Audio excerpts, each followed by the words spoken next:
İstanbul trafiğe kilit. Mahvolmuş durumda şu an her yer. İstanbul'da ilk defa kış zamanı trafiği böyle görüyorum arkadaşlar. Bildiğiniz şu an E5'e bağlanacağım. E5'ten yürüyerek gideceğim. Hem de trafiğin ortasında. Bakalım nasıl bir hismiş. Ben de çok zor durumdayım. Şu an aşağıda trafiği görüyorsunuz. Felaket durumda. Herkes evine gitmeye çalışıyor. İş çıkış saati. Valilik erken uyarı yaptı. Herkes evine gitsin diye. İstanbul'a kar bir bastırdı. Böyle bastırdı arkadaşlar. E5'te arabalar hareket etmiyor resmen. Sadece hareket eden şey metrobüs. Karşısı Ataköy şu an.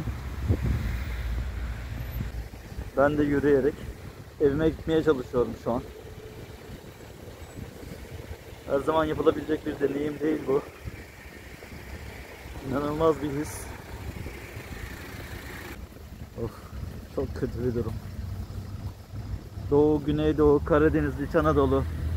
Oralarda zaten kar hep var. Ama mega kentlerde kar yağdığı zaman bir başka felaket oluyor. Çünkü çok fazla insan var, çok fazla araç var. Ve insanların eve gitmeleri çok zor oluyor. Trafik kilitlendiği zaman herkes yollarda kalıyor.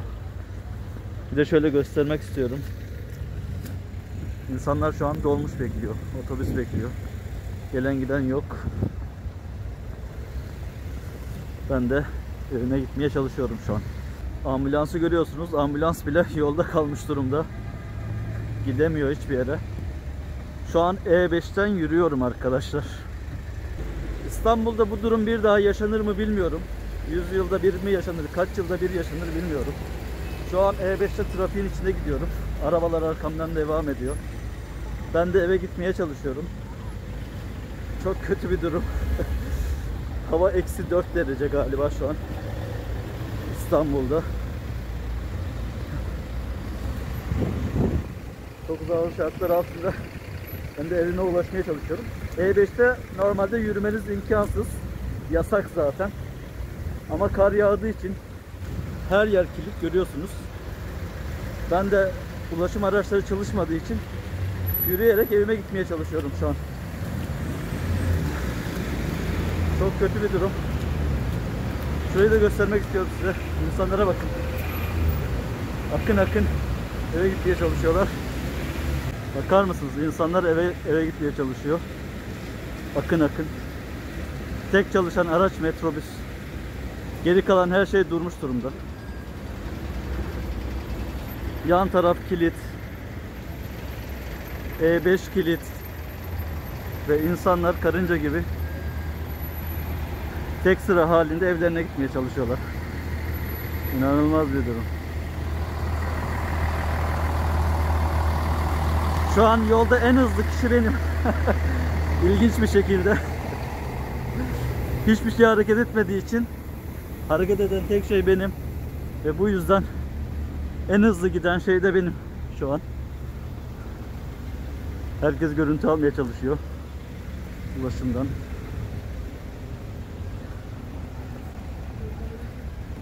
İstanbul'da 100 yılda, 50 yılda bir yaşanacak bir durum. Umarım bu da tarihe kayıt olarak geçer.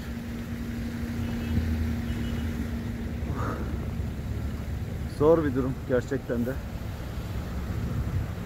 Çalışan hiçbir şey yok.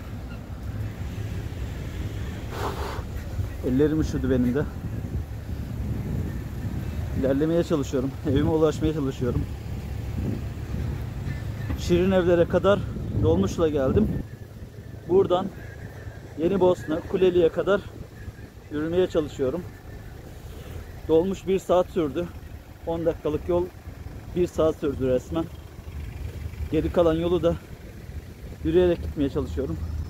Karın kalınlığını da göstermek istiyorum. Aslında çok kalın bir kar tabakası yok ama bu kar bile trafiği mahvetmeye, şehri kilitlemeye yetti. Dediğim gibi çalışan tek ulaşım aracı metrobüs şu an. Tuzlama araçları çalışamıyor, kar küreme araçları çalışamıyor bu trafikten dolayı. İnsanlar da zor durumda gerçekten. Sonuçta evlerine gitmeye çalışıyorlar. Bu trafikte kimse olmak istemez. Özellikle kar yağarken. Evet. Arabasını temizlemeye çalışıyor bir tane abi. Trafikte kalmış. Şu an Atatürk Havalimanı Edirne Küçükçekmece istikametindeyim. Çobançeşme yan yola gireceğim. Ve oradan Kuleli'ye bağlanıp evime ulaşacağım. Nereden baksanız 1,5 saattir yollardayım. Oh. Bu anı ölümsüzleştirmek istedim. Her zaman yaşanılacak bir tecrübe değil gerçekten de. Oh. Çok güzel bir tecrübe oldu. E5'ten yürüyerek gidebilmek herkese nasip olmaz. 1 saat boyunca bana nasip oldu. Ve ben de kameramı tarihe not düşmek adına çalıştırdım. Bakalım evime sapasalim ulaşabilecek miyim? Ve sonunda kaldırıma çıkabildim arkadaşlar. Park halindeki arabaların hali bu. Hepsi kar altında. Trafikte de hala arabalar ilerlemeye çalışıyor. Birazdan Kuleli üst geçidine çıkıp E5'in son halini havadan size göstereceğim. Görüyorsunuz insanlar evlerine gitme çabası içinde. Herkes ulaşım araçları çalışmadığı için yürüyerek evlerine gitmeye çalışıyorlar. Benim gibi. Ben de onlardan biriyim tabii ki. Şu an fırtına esiyor. Turgut Özal alt geçidi şu an. Size göstermek istiyorum. Karayolların durumu da ortada. Hiçbiri akmıyor neredeyse. İnsanlar karın tadını kartopu oynayarak çıkartıyor arkadaşlar. Baktık eve gidemiyoruz, kartopu oynayalım demişler. Kartopu oynuyorlar. Eğlence tavan. Harika gerçekten de. Biz de yolu bitirmek üzereyiz. Son 15 dakika kaldı evime varmama. Bu hızla gidersem tabii ki. İnsanlar yol kenarında araba bekliyor. Dolmuş, otobüs ne varsa, taksi. Onu almaya çalışıyorlar. Herhangi birine binmeye çalışıyorlar. Burada ise insanlar ısınmak için ateş yakmış durumda arkadaşlar. İstanbul'da ilginç manzaralar. Ben de şu an ateşe doğru gideceğim.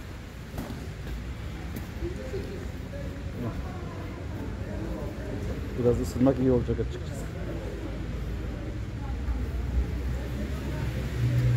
Şimdi yola devam edelim. Trafiğe devam. Biraz ısındık. Bu kadar ısınma yeter bize herhalde. Of of of of. Köprü inanılmaz durumda arkadaşlar. Şuradan göstereyim size. Bakar mısınız? Köprü hınca hınç dolmuş durumda. Ben de şimdi oraya çıkmaya çalışacağım. Evet, merdivenler hızlı hızlı çıkalım. Çıkarken de manzarayı göstereyim size. Çok güzel. Harika bir manzara var. Harika bir kar örtüsü. Uludağ, Kartepe, Hakgetiri. Kayak merkezi İstanbul. Kayan kayana. Üst geçidin haline bakın. Of of of of of. İnanılmaz bir durum. E5 de kilit. Üst geçitler de kilit. İnanılmaz bir durum. Bu manzarayı her yerde göremezsiniz arkadaşlar.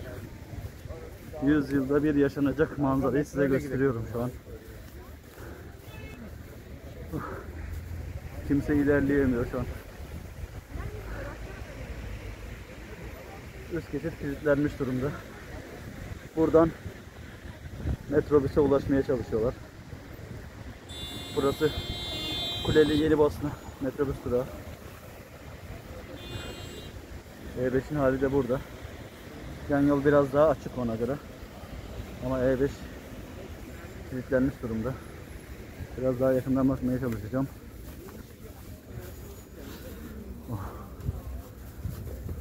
Gerçekten de uzayan bir kuyruk. Ramazan aylarında görürdük bu kuyruğu. İnsanlar oruç açmak için evlerine bir an önce gitmeye çalışıyorlardı ve bu kuyruklar oluşurdu. Şu an ise biz kuyruğun diğer ucundayız ve bunun sebebi bu kez kara kış arkadaşlar. İnşallah kimseye bir şey olmaz. Sağ salim herkes evine ulaşır diyorum. Buradan ben de evime dönüyorum. Bu manzarayı size göstermek için İskeçe'ye kadar gelmiştim. Ben de evimin yolunu tutayım artık. Ağacılar 77. Şu an Kuleli girişindeyim arkadaşlar. Evime son 10 dakika. Yollar insan dolu. Herkes bir şekilde evine gitmeye çalışıyor. Benim gibi. Daha doğrusu ben de onlar gibi. Öyle diyelim. Kendimi ayırmıyorum. Bakın burada minik bir çocuk var. Bu soğukta evine gitmeye çalışıyor annesinin kucağında. Yazık. Gerçekten de. Burada bir ağaç var. Güzel ışıklandırılmış. En azından birkaç saniyeliğine de olsa güzel bir şey görebiliyoruz. Şurada bir tane park var. Oraya gitmeye çalışacağım. Orada kartopu oynayan insanlar olduğunu düşünüyorum. Bakalım birkaç tanesini görüntüleyebilecek miyim?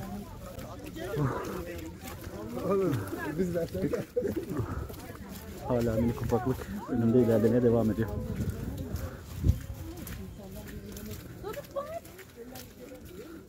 Evet, parka geldim arkadaşlar. Park beyaza bürünmüş durumda. Şurası Bakırköy Adliyesi Ek Hizmet Binası. Hemen önündeki parktayım. Evet. Kartopu oynayan insanlar var. Fotoğraf çekinen insanlar var. Tahmin ettiğim gibi her şey. Manzara güzel. İstanbul'da 100 yılda bir görülecek efsane ve görüntü, kar kış görüntüsü 2022 yılının Ocak ayında yaşandı arkadaşlar. Ben hayatımda ilk defa İstanbul'da, şöyle söyleyeyim, 16-17 yıldır İstanbul'da yaşıyorum. Hayatımda ilk defa eve yürüyerek gidiyorum. Dolmuştan indim, E5'ten yürüdüm. Üst geçitleri denedim, her yer tıkalıydı biliyorsunuz. Ve sonunda mahalleme gelebildim, Yenibosna'ya. Çok şükür. Kar biraz dinmiş durumda. Biraz önce çok kötü kar yağıyordu açıkçası. İnanın maskeyi bile suratım üşümesin diye örttüm. Normalde pandemiden korunmak için örterdik. İnsan yoktu çünkü çok fazla etrafta. Her yer araba doluydu. Şimdilik anlatacaklarım bu kadar. Umarım İstanbul böyle bir felaketi bir daha yaşamaz. Yani felaket demeyelim aslında. Kara kışı felaketle adlandırmak istemiyorum. Ama kar yağdığı zaman İstanbul böyle kilitleniyor.